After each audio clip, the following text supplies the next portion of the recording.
όλο αυτό το παιχνίδι που όχι μόνο για την Ήπειρο, γίνεται για όλη την Ελλάδα και για όλα αυτά τα κοιτάσματα που είναι να βρεθούν.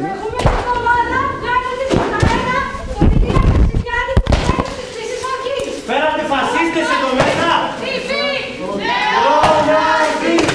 Όλα τα καθάματα δουλεύουνε μαζί! Μαζί, TV, νεονάτσι!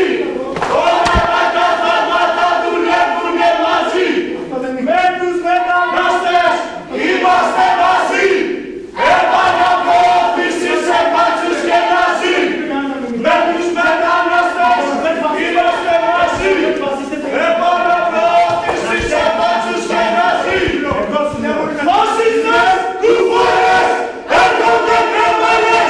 Φασίστες, κουφάρες, έρχονται κρεμμένες!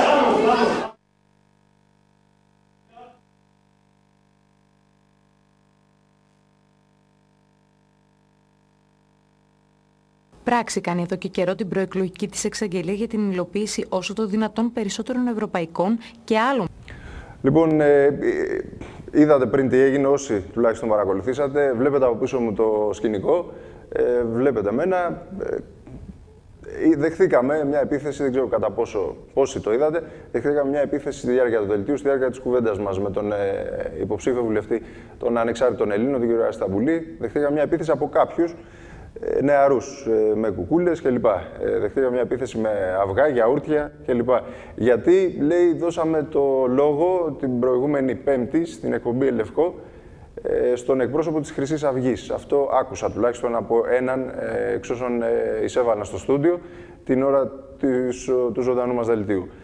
Αυτή ήταν η επίσημη δικαιολογία με την οποία αιτιολογήθηκε αυτή η επίθεση την οποία δεχτήκαμε. Τα συμπεράσματα δικά σας, δεν λέω τίποτα άλλο εγώ. Από εδώ και στο εξής, στη διάρκεια του υπόλοιπου δελτίου, θα δείτε κανονικά τα θέματα της υπόλοιπης ημέρας. Καλό σας βράδυ.